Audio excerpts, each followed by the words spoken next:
नमस्कार विद्यार्थी मित्रांनो, ग्लोबल ऑनलाईनमध्ये आपल्या सगळ्यांचं मनापासून स्वागत आहे. आज आपण महा-टी-ई-टी एक्झामिनेशन करिता बालमानसशास्त्र आणि अध्यापनशास्त्रावर आधारित 100 पेक्षा अधिक अत्यंत महत्त्वाचे प्रश्न आज आपण डिस्कशन करणार आहोत. सी-डी-पीचा जो भाग आहे तो आपल्या एक्झामिनेशनमध्ये दोनही पेपरसाठी 30 गुणांसाठी खूप महत्त्वाचा आहे. जर आपल्याला 30च्या 30 म्हणजे पैकीच्या पैकी जर मार्क येणाऱ्या महा-टी-ई-टी एक्झामिनेशनमध्ये घ्यायचं आहे, तर नक्कीच सी-डी-पीवर आधारित हे प्रश्न आपण अभ्यास करणं खूप महत्त्वाचं ठरणार.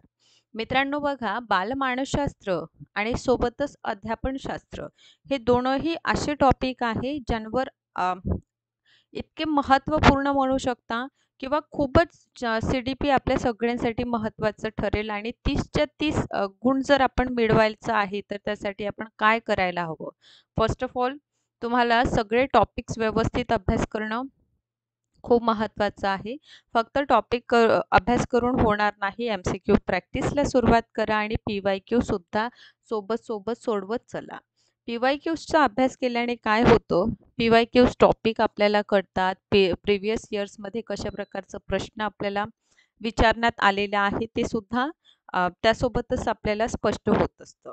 सोबतच मित्रांनो, आपल्या प्रिपरेशनला आणखीन बूस्टअप करण्यासाठी महा-टी-ई-टी एक्झामिनेशनचं कंप्लीट कोर्स अवेलेबल आहे. दोनही पेपरकरिता हा कोर्स आहे, पेपर 1 आणि पेपर 2 करिता.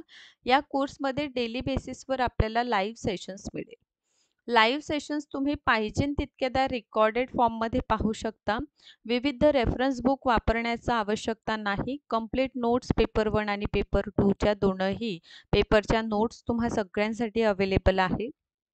पी-वाय-क्यूज आहे आपल्या प्रॅक्टिसकरिता आणि सोबतच एम-सी-क्यूज आहे आपल्या सरावाकरिता. मित्रांनो, नवीन बॅच आपण 20 ऑक्टोबरपासून सुरू करीत आहोत आणि कोर्स जॉईनिंगची फीज आहे मात्र 3000 रुपये.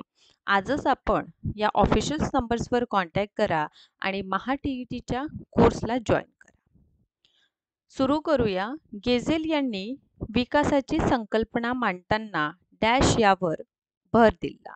कशावर भर दिला आहे? गुणविशेष, बी परिपक्वता, तिसरं अभ्यास आणि चौथं परिणाम. सो गेझेल यांनी परिपक्वता या गोष्टीवर भर दिलेला आहे.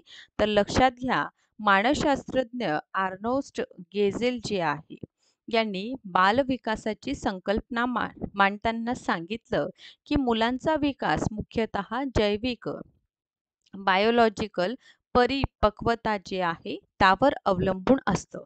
म्हणजेच शारीरिक, मानसिक आणि न्यूरोलॉजिकल प्रणाली परिपक्व होत गेल्याने विकास घडतो.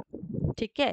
त्यांनी अभ्यास किंवा पर्यावरणपेक्षा अनुवांशिक आणि परिपक्वता या घटकांना अधिक महत्त्व दिलेलं आहे. तर कोण आहे ज्यांनी अनुवांशिकता आणि परिपक्वतेला सर्वाधिक भर दिलेला आहे?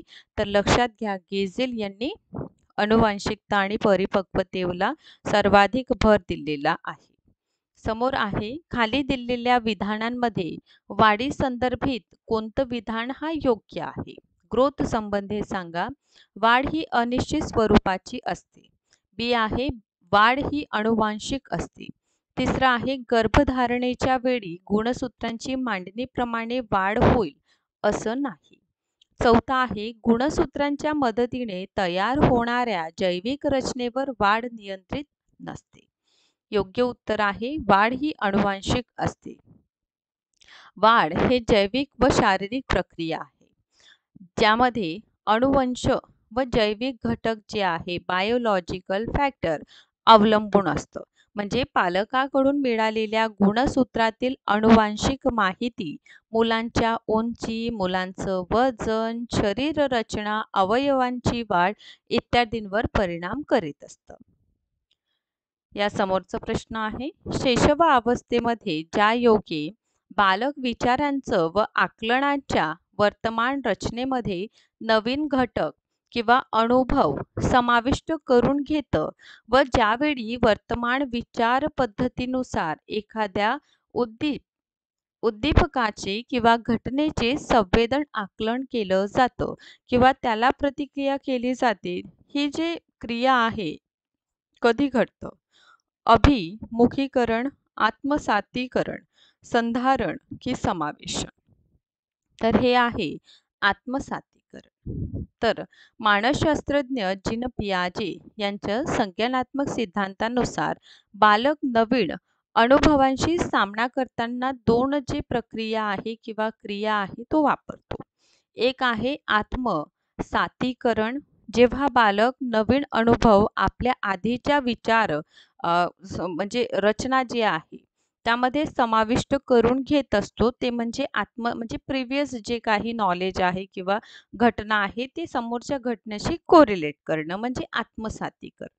सेकंड आहे संधारण, जेव्हा विद्यमान विचार रचनेत बदल करून नवीन अनुभवाशी जुळवून घेतलं जातं त्याला म्हटलं जातं संधारण. समोरचा प्रश्न आहे, किशोरावस्थेतील बालकांच्या भावनिक विकासाबाबत कोणतं विधान हा योग्य आहे? कोणाबाबत? किशोरावस्था. ए. अर्थ समजून पाठांतर करतात. बी. या वयातील मुलांचं अवधान कक्षा अमर्यादित असते. तिसरं, नीती अनीतींची जाणीव यांना असतं. आणि चौथं आहे, पाठ केलेला सहसा विसरत नाही. तर लक्षात घ्या, नीती अनीतीची जाणीव असतं. किशोरावस्था ही भावनिक, सामाजिक आणि नैतिक विकासासाठी महत्त्वाचं स्टेज आहे.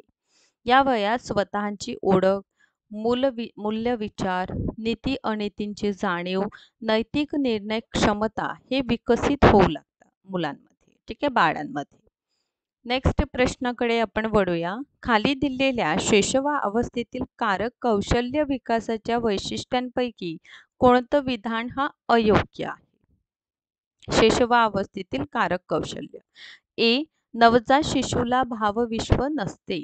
बी.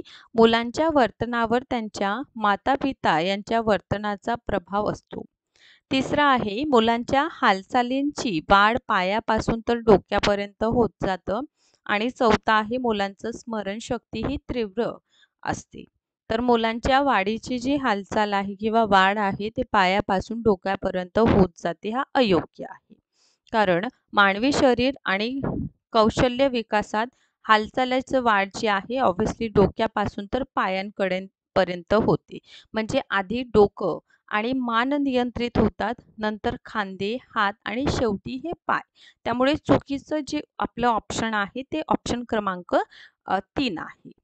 चौथा आहे, एलिझाबेथ हरलॉक यांनी विकासाची संकल्पना मांडताना कुठलं असं गोष्ट आहे किंवा वैशिष्ट्य आहे ज्यावर भर दिला आहे? ए. परिपक्वता. बी. नवक्षमता. सी आहे गुणविशेष आणि चौथा आहे परिणाम. तर परिपक्वतेवर यांनी भर दिलेला आहे. एलिझाबेथ हरलॉक यांनी विकासाची संकल्पना मांडताना परिपक्वता यावर भर दिला. त्यांचं मत आहे की सामाजिक विकास म्हणजे सामाजिक अपेक्षेनुसार वागण्याची क्षमता प्राप्त करणे, ज्यामध्ये परिपक्वता जी आहे महत्त्वाची असते. नेक्स्ट आहे, वयाच्या 3ऱ्या वर्षापर्यंत विविध ज्ञान इंद्रियांची कार्यक्षमता व मज्जासंस्थेचा विकास झपाट्याने होत असल्याने मानसिक विकासही जलद होतो असं प्रतिपादन कोणी केलं आहे? ए. बूट. बी आहे टिचनर. सी. स्किनर आणि चौथा आहे थर्स्टन आणि थॉर्नडाईक. सो थर्स्टन आणि थॉर्नडाईकचं प्रतिपादन आहे. नेक्स्ट आहे, नवीन जन्म घेणाऱ्या अपत्यांमध्ये प्रत्येकी गुणधर्मांच्या बाबतीत सरासरीकडे जाण्याचा गुणधर्म असतो.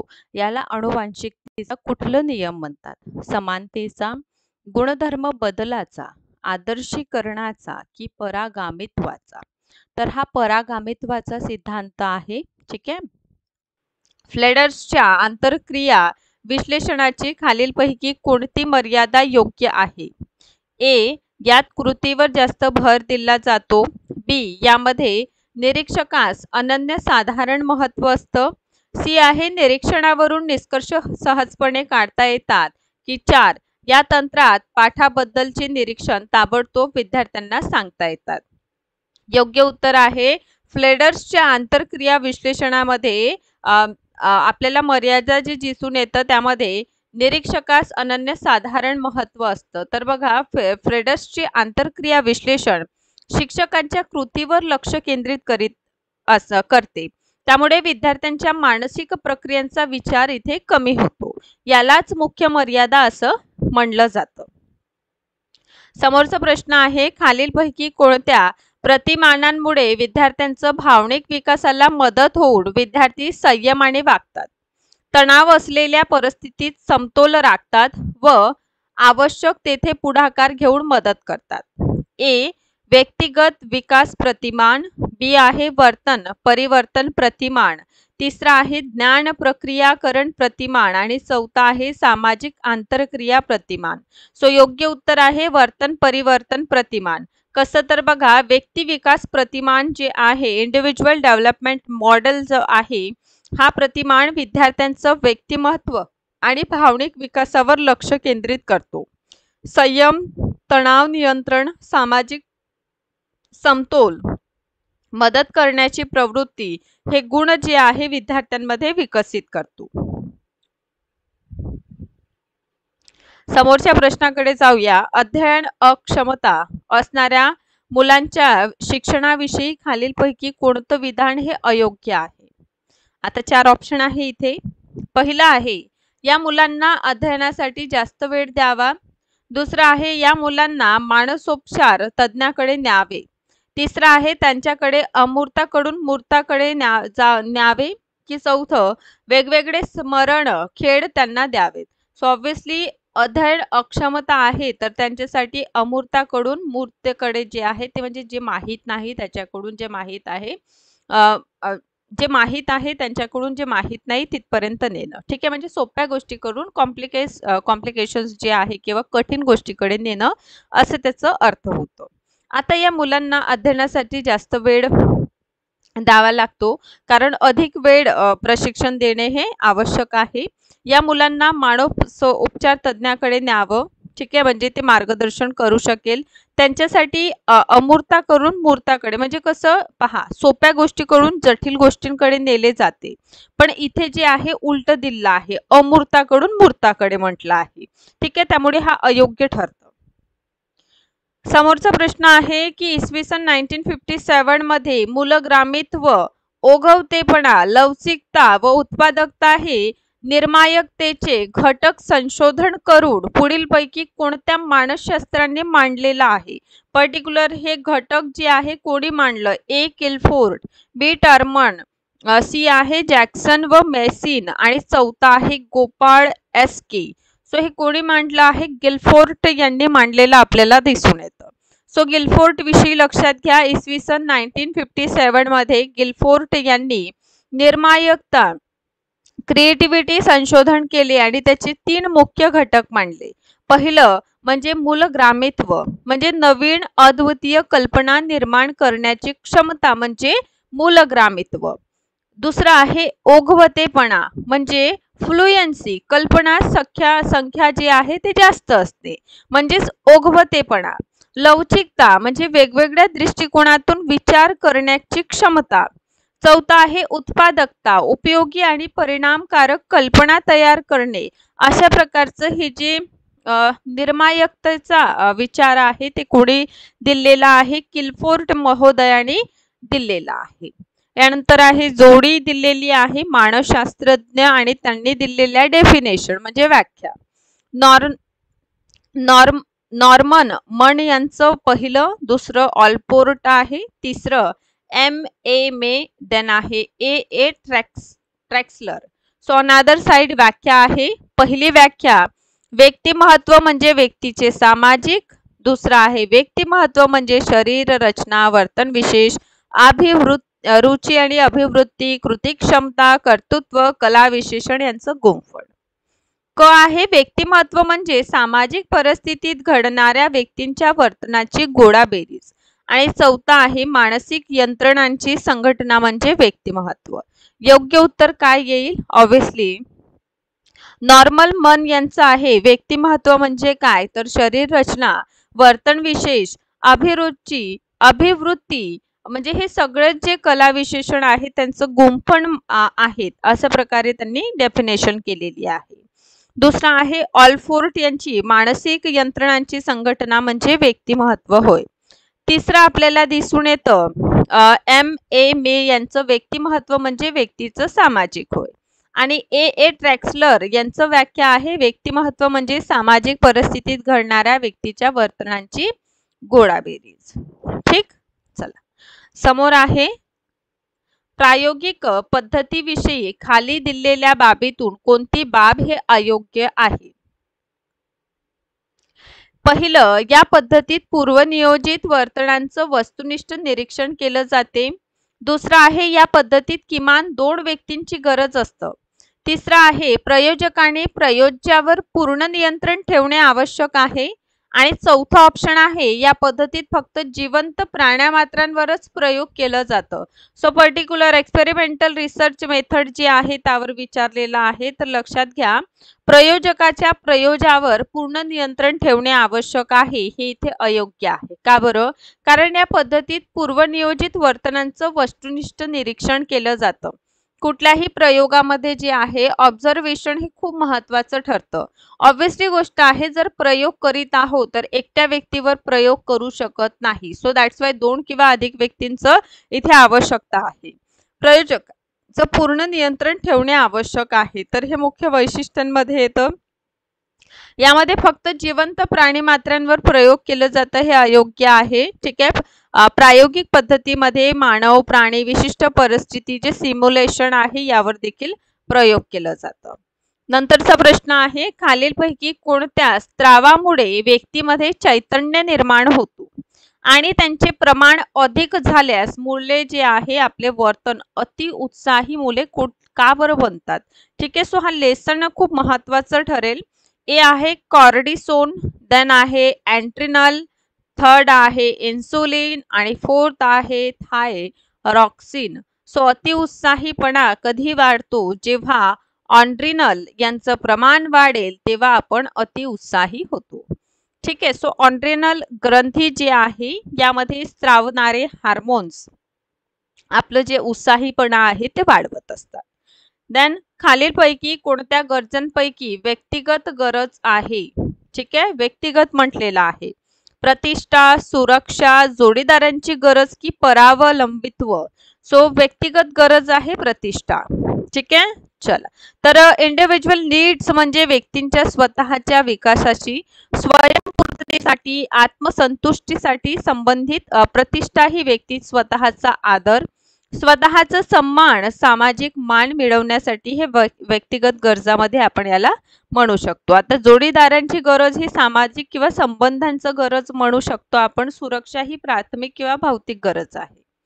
नेक्स्ट आहे राष्ट्रीय अभ्यासक्रम आराखड्यात ज्ञानरचना वादासंबंधित खालीलपैकी कोणते तत्व समाविष्ट आहे. पहिलं आहे ज्ञान हे गतिशील नसून स्थितिशील आहे. दुसरं स्थानिक परिसरांचा विद्यार्थ्यांच्या ज्ञानरचनेवर फारसा वाटा नसतो. तिसरं पूर्वानुभवाच्या आधारे विद्यार्थी ज्ञानरचना करतात. आणि चौथा आहे सांस्कृतिक आंतरक्रियांद्वारे ज्ञानाची निर्मिती होत नाही.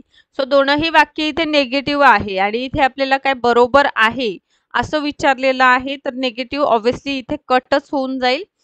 योग्य उत्तर इथे आहे पूर्वानुभवाचे आधारे विद्यार्थी ज्ञान जे आहे ते रचना करतात. कारण ज्ञानरचनावाद जे आहे त्यानुसार विद्यार्थी स्वतःच्या अनुभवावर आधारित नवीन जसं की प्रिव्हियस तुम्हाला काहीतरी नॉलेज आहे तर या प्रिव्हियस नॉलेजच्या बॅकग्राऊंडवर तुम्ही काय कराल समोरचं जे नॉलेज आहे ते आणखीन बिल्डअप कराल. जसं की होऊ शकतं की सिमिलर तुम्हाला एक कन्सेप्ट 9th मध्ये असेल आणि त्या रिलेटेड समोरची कन्सेप्ट हे 10th मध्ये असेल आणि 9th मध्ये जर हा पर्टिक्युलर टॉपिक व्यवस्थित केलं तर त्याचा फायदा तुम्हाला 10th मध्ये होईल. सो हे त्याच प्रकारचं आहे की प्रिव्हियस नॉलेजवर नवीन नॉलेज आपण गेन करू शकतो. समोरचा आहे एखाद्या क्वेश्चन आहे एखाद्या कारकुनांवर साहेब रागावले तर कारकून साहेबांवर रागावू शकत नाही. तो घरी आल्यावर बायकोवर रागावतो. हे संरक्षण यंत्रणेच्या पुढीलपैकी कोणत्या प्रकारामुळे घडले. ए प्रक्षेपण, बी आहे प्रतिपुरण, सी आहे विस्थापन आणि चौथा आहे आत्मदाटन.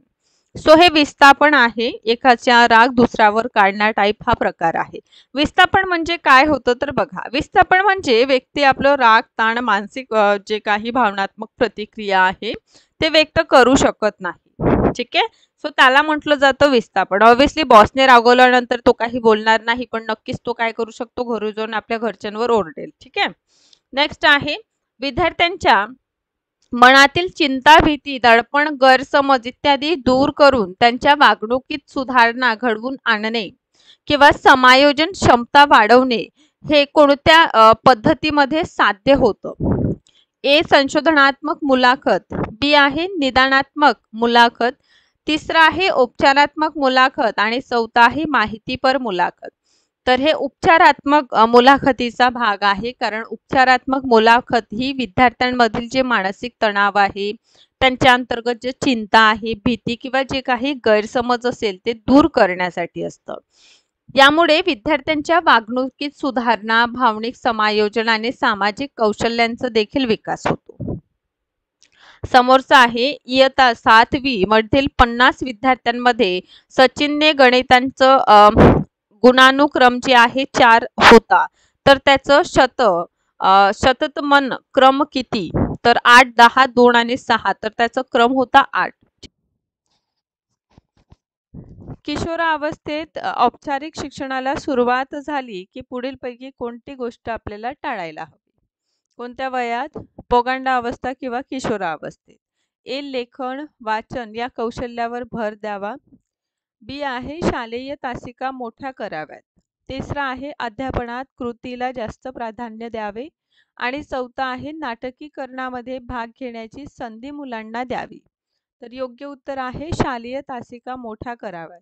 कारण हा टाइम पिरियड जे आहे यामध्ये बाळ जे आहे किशोर अवस्थेतील आहे आणि खूप जर लांबलचक आपण तासिका घेतलं तर ते सुद्धा योग्य होत नाही. नेक्स्ट आहे मेंदूला पक्षाघात होण्याचं पुढीलपैकी कोणते कारण नाही?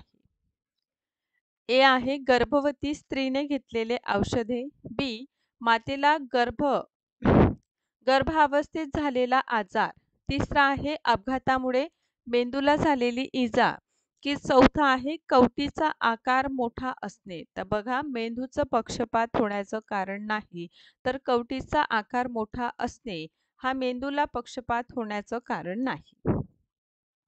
समोर आहे दृष्टिदोषावर मात करण्यासाठी पुढीलपैकी कुठली अशी बाब आहे जी आपण करू नये? ए. पोषक आहार आपण घ्यावा. बी.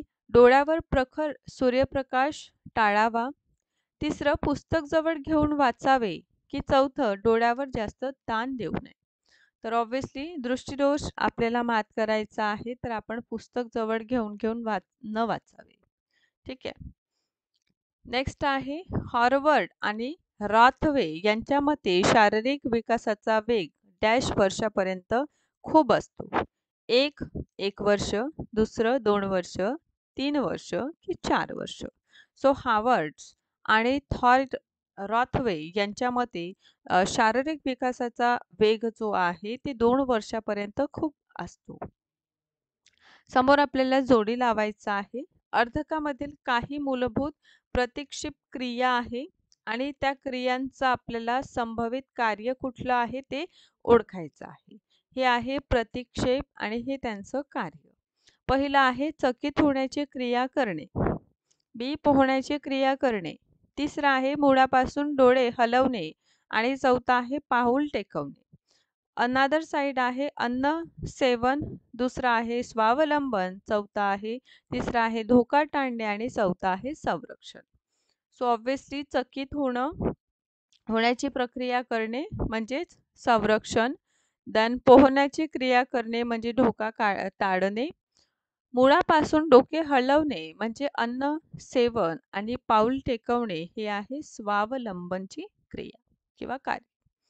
नेक्स्ट आहे किशोरावस्थेतील मुलांच्या मानसिक व भावनिक कौशल्यांच्या विकासामध्ये ज्ञान इंद्रियांद्वारे विविध अनुभूती मिळणाऱ्या मुलांना अवबोध क्रियेच्या टप्प्यांमध्ये कुठला टप्पा समावेश नाही? ए. संख्यांकन, बी. वर्णन, सी. मूल्यांकन आणि चौथं अर्थन. सो ऑब्व्हियसली मित्रांनो, मूल्यांकन ही जी क्रिया आहे ती समाविष्ट नाही. समोर आहे शैशव अवस्थेतील व्यक्तींच्या विविध हालचाली या कारक शक्तींच्या ज्या विकासावर अवलंबून असतात, यावर आधारित खालीलपैकी कोणते योग्य नाही. कारक विकासामध्ये पक्वता हा प्रमुख घटक असतो. कारक विकास हा जन्मानंतर सुरू होतो. स्नायू आणि मज्जासंस्थेच्या समन्वयामध्ये होणाऱ्या विकासाचा कारक विकासामध्ये समावेश होतो. बसणे, उठणे, धावणे हे कारक कौशल्य आहेत किंवा होत. सो ऑब्व्हियसली या ठिकाणी जे योग्य नाही ते कारक विकास हा जन्मानंतर सुरू होतो. कारण कारक विकास किंवा कुठलाही विकास जे आहे गर्भावस्थेपासूनच आपलं सुरू होऊन जातं आणि जर गर्भावस्थेपासूनच सुरू होत आहे, तर जन्मानंतर कसं सुरू होणार? त्यामुळे दुसरा जे आहे चुकीचा आहे. समोर आहे किशोरावस्थेत मुलांची प्रवृत्ती आपल्या मित्रांच्या टोळ्या करून राहण्याची असते. याचा शालेय उपक्रमातून फायदा करून घेण्यासाठी शिक्षकाने कुठल्या गोष्टी आहे जे टाळायला हवं. विद्यार्थ्यांना त्यांची मर्जीनुसार गट करून त्यांचं विविध आयोजन करावे किंवा स्पर्धा आयोजित करावे. दुसरा आहे वर्गाच्या शांततेची सजावटीची जबाबदारी विद्यार्थ्यांना देऊन द्यावी. विद्यार्थ्यांनी केलेल्या तक्रारी गांभीर्याने पाहावे आणि चौथं टोळी करून विध्वंसक कार्य करायला त्यांना उद्युक्त होणार नाही हे पाहावे. आता मला सांगा, जर पर्टिक्युलर ग्रुप्स बनलेले आहे आणि अशा वेळी विद्यार्थी काय करीत असतात, एकमेकांच्या कंप्लेंट हा जो प्रकार असतो, सो त्यावेळी आपल्याला हा प्रकार टाळायला हवा. नेक्स्ट आहे पर्टिक्युलर आपल्याला मानवी वर्तनातील 3 पातळी, ज्यामध्ये शारीरिक, बौद्धिक आणि भावनात्मक पातळी हा विकास पातळीचा एक टप्पा आहे किंवा एक गट आहे आणि दुसरं त्यांची उदाहरणे, जसं कल्पनाशक्ती होणे, अभिवृत्ती निर्मिती होणे आणि निरनिराळे कौशल्य निर्माण होणे. आता शारीरिक विकास म्हणजे काय? तर शारीरिक विकासामध्ये आपण विविध कौशल्य निर्माण करतो. बौद्धिक पातळीमध्ये आपल्या कल्पनाशक्तींना उंचावतो आणि भावनिक पातळीमध्ये आपण आपली अभिवृत्ती निर्माण करीत असतो. समोर आहे शैशव अवस्थेतील मुलांच्या सामाजिक कौशल्यांच्या विकासाबाबत कोणते खालीलपैकी कोणते विधान हे वैशिष्ट्य सांगते? परकी माणसे ओळखता येत नाहीत. आहे इतरांच्या हावभावांना प्रतिसाद देत नाहीत. तिसरा आहे इतरांचं लक्ष वेधून घेतात की अनोळखी माणसांकडे पटकन जातात. आता शैशव अवस्थेतील जे आहे ना, ते सामाजिक कौशल्याबाबत जर मुलांचं आपण बघितलं, तर इतरांचं लक्ष जे आहे ते वेधून घेतात. समोरकडे जाणार आपण किशोर वयातील मुलांच्या शारीरिक विकासाबाबत खालीलपैकी कोणते विधान योग्य आहे? ग्रंथिरसामुळे शरीराच्या सांगाड्यावर परिणाम होतो. स्नायुमेदाची वाढ मुलींमध्ये अधिक असते. तिसरा आहे प्राणवायूंच्या पुरवठ्यात होणारी वाढ मुलांमध्ये अधिक असते.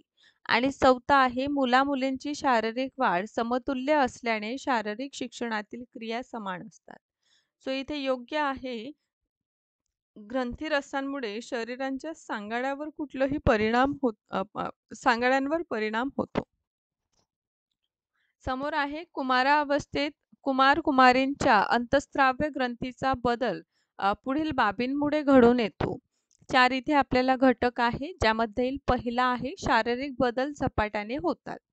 दुसरा आहे त्यांचे मनस्वास्थ्य बिघडण्याची शक्यता असते. तिसरा आहे आत्मभोगाचे साधन म्हणून विकृत मार्ग निवडण्याची शक्यता असते. आणि चौथा आहे अस्थिरता निर्माण होते. योग्य उत्तर आहे इथे सगळेच. आता बघा, कुमारावस्थेतील आपल्याला अंतःस्राव्य ग्रंथींचं जे बदल आहे, ऑब्व्हियसली शारीरिक विकास होतं, मनस्वास्थ्य बिघडण्याचे सुद्धा इथे चान्सेस असतात. आत्मभोग किंवा एखादी नवीन वस्तू बघितली तर त्याकडे आकर्षण जरा वाढतं आणि जे विद्यार्थी आहे किंवा या वयातील जे बालक आहे त्यांमध्ये स्थिरतेचं कमी असतं, म्हणजे अस्थिरता त्यांच्यामध्ये दिसून येतं.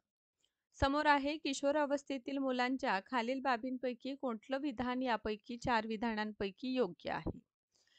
या मुलांची सामाजिक प्रवृत्ती उच्च स्वरूपाची असते.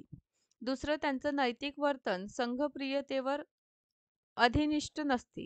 टोळींच्या हितासाठी आई-वडिलांची फसवणूक करतात आणि चौथं समवयस्कांना त्यांचं आकर्षण वाटत नाही.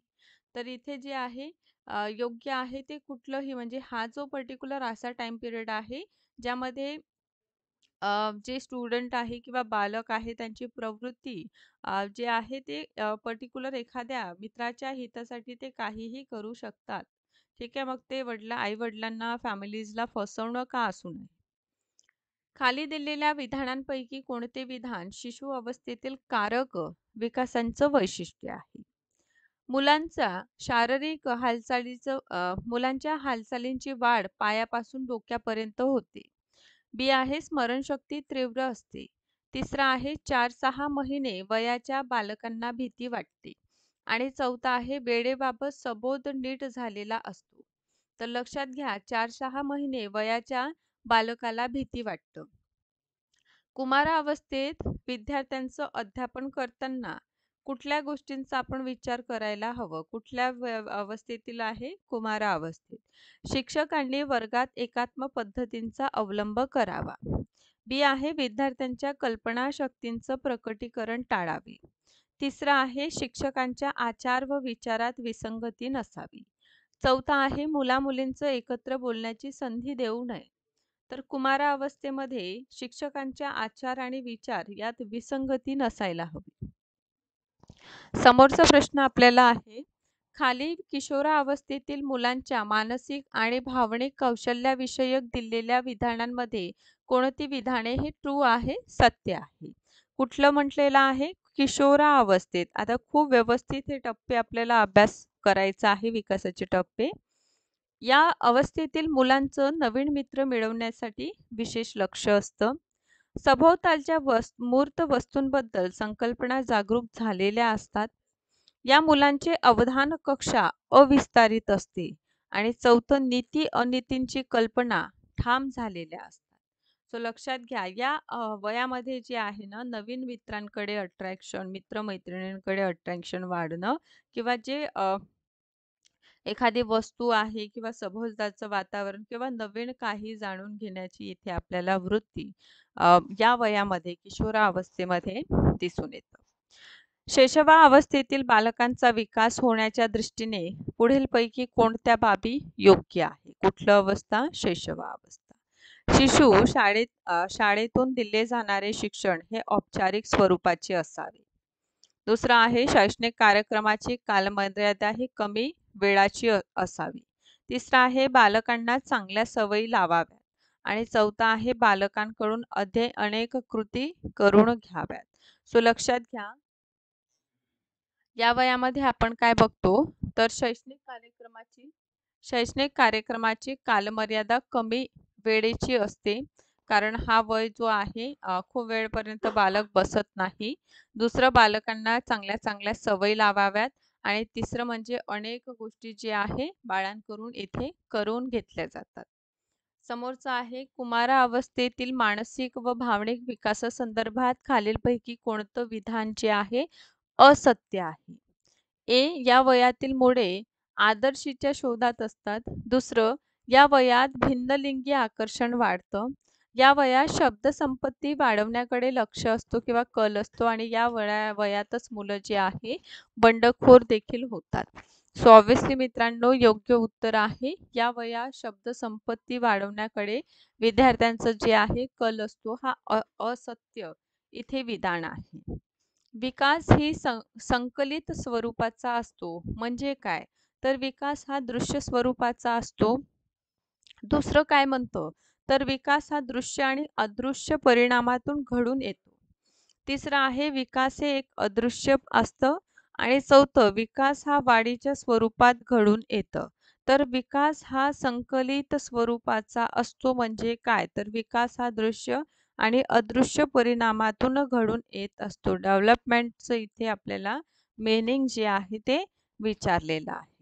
समोर आहे विकासांच्या मस्तकानुवर्ती आणि शीर्षपाद.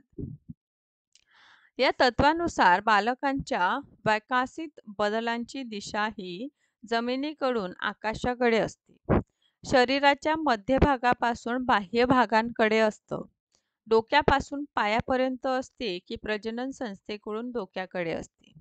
तर लक्षात घ्या हे डोक्याकडून पायापर्यंत हे मस्तकानुवर्ती ही जी दिशा आहे बदलांची ही डोक्यापासून म्हणजे हा या डोक्यापासून जे आहे ते पायापर्यंत आपल्याला दिसून येते.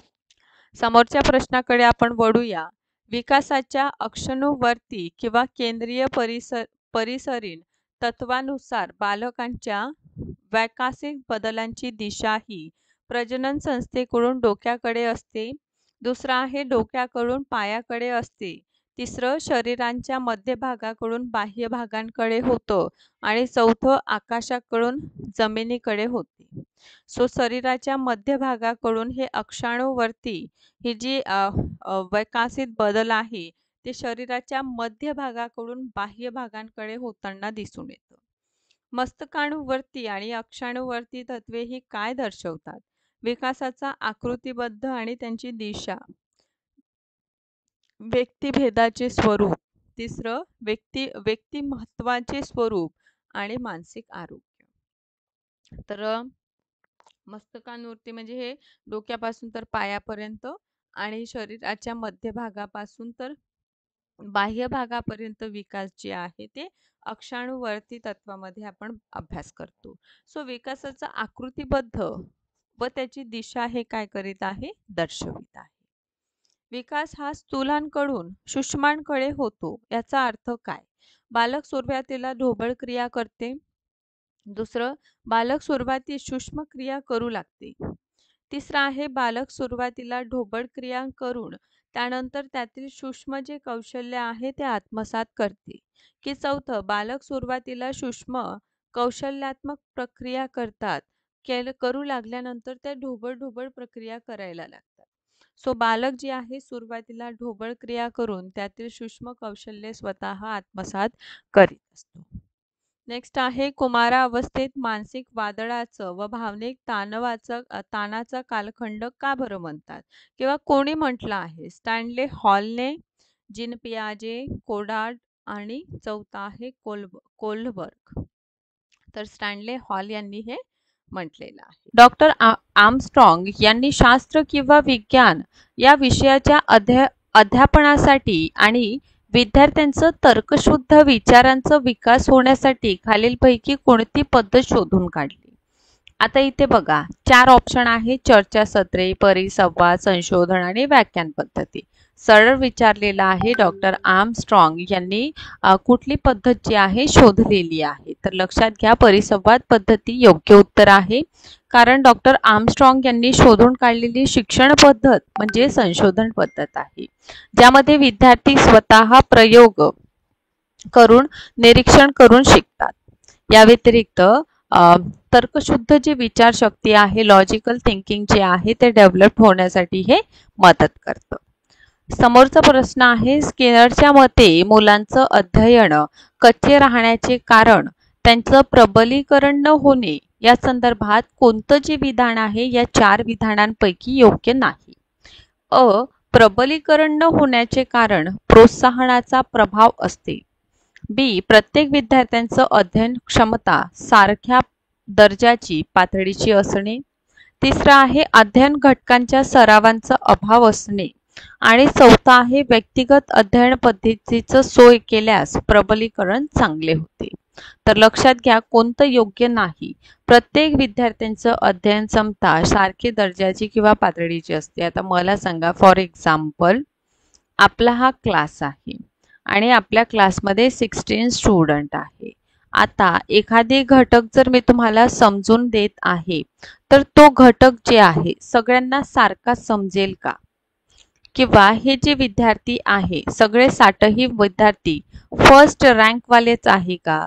ना, किंवा काही मध्यम असेल, काही जे आहे अत्यंत कमी त्यांचा IQ असतं किंवा त्यांचं स्लो लर्नर ज्याला आपण म्हणतो ते असतं. त्यामुळे सगळ्यांची अध्ययन क्षमता सारखी आपल्याला पाहायला मिळत नाही. ओके, चलो. नंतरचा प्रश्न आहे, 3 उपागम आणि त्याच्याशी संबंधित आशयाचा फरक दिलेला आहे. तर आपल्याला काय करायचं आहे? उपगम आणि आशय यांचा जोड्या लावायचा आहे. इथे बघा, पेडागॉजी, एंडोगॉजी आणि म्युटागॉजी. सो इथे आशय बघा, आशय विद्यार्थी ठरवतात, आशय शिक्षक ठरवतात, या शिक्षक विद्यार्थी आशय ठरवतात. तर इथे योग्य उत्तर आहे. आता लक्षात घ्या, पेडागॉजी मध्ये आशय जे आहे शिक्षक ठरवतात. देन आपण बघतो अँडोगॉजी मध्ये विद्यार्थी आशय ठरवतात आणि मेटागॉजी मध्ये जे आहे शिक्षक आणि विद्यार्थी दोघेही आशय ठरवतात. खाली दिलेल्या विधानांपैकी वाढी संदर्भात कोणतं विधान योग्य आहे? सो मित्रांनो, इथे डायरेक्ट प्रश्न आपल्याला कशाविषयी विचारलेला आहे, ग्रोथ काय असतं. ठीक आहे, वाढ काय आहे तर हे मोजता येतं, जसं की लहानपणाचा आपली वाढ. ठीक आहे, जसं बघा लहानपणी आपण आणि मोठ्यापणी आपण, आपली जे वाढ आहे, आपली जे ग्रोथ आहे ऑब्विसली आपण मापन करू शकतो है ना. त्यामुळे वाढ जे आहे परिमाणात्मक असतं, म्हणजे त्याला आपण मोजता येऊ शकतं किंवा जे बदल आहे ते आपण समजू शकतो. शरीराचं आकारमान, आपलं वजन, आपलं उंची है ना, यामध्ये जो चेंज होत असतो ते आपण मापत असतो, तर यालाच म्हटलं जातं ग्रोथ. सो ग्रोथ संबंधित जे विधान योग्य आहे ते आपल्याला इथे ओळखायचं आहे. तर हा 2024 चा प्रश्नपत्र आहे. तर बघा ऑप्शन ए आहे, वाढ ही अनिश्चित स्वरूपाची असते. इथे ऑप्शन बी म्हटलेला आहे, वाढ ही अनुवांशिक असते. तिसऱ्या क्रमांकाचं इथं ऑप्शन दिलेलं आहे, गर्भधारणेच्या वेळी जे गुणसूत्रांची मांडणी प्रमाणेच वाढ होईल असं नाही. तर चौथा आपल्याला ऑप्शन दिलेला आहे, गुणसूत्रांच्या मदतीने तयार होणाऱ्या जैविक रचनेचं वाढ नियंत्रित नसते. तर मित्रांनो, इथे जे योग्य उत्तर आपल्याला दिसून येतं, गर्भधारणाच्या वेळी गुणसूत्रांची मांडणीप्रमाणे वाढ होईल असं नाही. सो हा इथे आपल्याला व्हेरी करेक्ट जे आहे ना आन्सर दिसून येतं. कारण मूल जन्माला आल्यानंतर जशी त्याची वाढ होते तशी मातीच्या उदरात गर्भधारणा झाल्यापासून जन्मापर्यंत वाढ होत असतो. वाढ हा सर्वांगीण असतं. वाढीमध्ये अनुवांशिक कार्य आपल्याला दिसून येतं. अनुवांशिकतेमुळे माता पिता किंवा आपले जे पूर्वज असतं यांचे गुणधर्म मुलांमध्ये संक्रमित होतात. जसं उंची, आपले अवयव, रूप, आपलं लिंग हे अनुवांशिकतेमुळे आपल्याला प्राप्त होताना दिसून येतं. That's why very correct answer इथे सी आहे. आय होप तुम्हाला वाढीविषयी कळलेलं आहे की वाढ कशी असतं, ही संख्यात्मक असतं, म्हणजे जे काही चेंजेस होत आहे, बदल होत आहे हे आपण मोजू शकतो. तर यातून आपल्याला लक्षात आलेलं आहे की ग्रोथचा जो टॉपिक आहे, बालकांची वाढ आणि विकास हा जो टॉपिक आहे तो अत्यंत महत्त्वाचा आहे. त्यामुळे येणाऱ्या परीक्षेमध्ये या टॉपिक मधील व्यवस्थित अभ्यास करा. ग्रोथ विषयी सगळ्या संकल्पना आपल्या क्लिअर ठेवा. समोरच्या आपण प्रश्नाकडे जाऊया. खाली दिलेल्या शैशवा अवस्थेतील कारक कौशल्य विकासाच्या वैशिष्ट्यांपैकी कोणतं विधान इथे अयोग्य आहे? आता बघा, शैशवा अवस्था जी आहे, ज्याला आपण बाल्य अवस्था देखील म्हणतो, 6 ते 12 वयोगटातील हा पर्टिक्युलर पार्ट असतो आणि या पर्टिक्युलर टाइम पिरियड मध्ये कुठलं विधान अयोग्य आहे? ऑप्शन ए, नवजात शिशूला भावविश्व नसते. ऑप्शन बी, मुलांच्या वर्तनावर त्यांच्या माता पितांचं वर्तनांचा प्रभाव असतो. ऑप्शन सी आहे, मुलांच्या हालचालींची वाढ पायापासून डोक्यापर्यंत होत जातं. आणि ऑप्शन 4 दिलेला आहे, मुलांची स्मरणशक्ती तीव्र असतं. आता शैशवा अवस्था जी आहे त्याविषयी आपण थोडा जाणून घेऊया. आता इथे काय म्हटलं आहे, नवजात शिशूला भावविश्व नसणं, हा आपला पहिला ऑप्शन आहे. आता हा अयोग्य कसा आहे ते आपण जाणून घेऊया.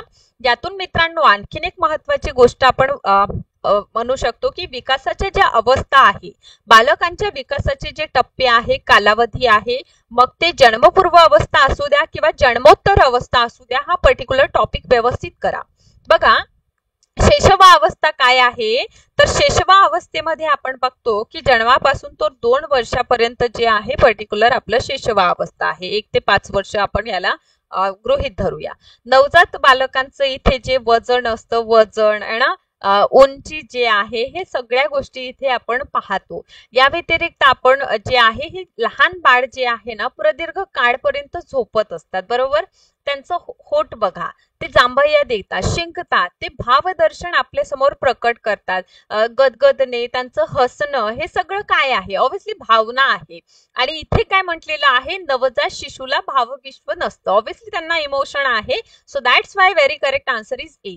नेक्स्ट क्वेश्चन आहे, हा जो प्रश्न विचारलेला आहे, संवेदनाविषयी कोणतं वैशिष्ट्य किंवा विधान योग्य नाही असं आपल्याला प्रश्न विचारलेला आहे. यासाठी मित्रांनो 4 ऑप्शन आहे. बाह्य उद्दीपकास संबंधित प्राथमिक स्वरूपांची मानसिक प्रक्रिया. ठीक आहे. ऑप्शन बी मध्ये बघा, बाह्य उद्दीपकाविषयी केवळ जाणीव म्हणजे संवेदना. ठीक आहे. सी आहे बाह्य उद्दीपिकाविषयी ज्ञान होणे किंवा म्हणजे संवेदना असतं. की ऑप्शन 4 बाह्य उद्दीपिकाशिवाय संवेदना होणं शक्य नाही. तर मित्रांनो, संवेदना म्हणजे काय, तर सर्वप्रथम हे जाणून घेऊया, तेव्हाच आपण योग्य उत्तर देऊ शकतो. तर यातून आणखीन एक महत्वाचा टॉपिक आपल्याला मिळालेला आहे, ते म्हणजे संवेदना. आता संवेदना काय आहे, तर संवेदना ही मेंदूमध्ये होणारी एक प्रायमरी मानसिक प्रक्रिया आहे. ठीक आहे. आता या प्रक्रियेमुळे काय होत असतं, तर आपल्याला बाह्य जगाची जाणीव होतं. ठीक आहे. त्यामुळे हे आपल्याला माहित असावं. योग्य उत्तर इथे ऑप्शन क्रमांक सी आहे. बाह्य उद्दीपिका विषयाचे ज्ञान होणे म्हणजे संवेदना होय. ठीक आहे. म्हणजे पर्टिक्युलर आपल्याला त्या वस्तूविषयी, त्या गोष्टीविषयी सेन्सेस जे आहे ते जागृत होतात.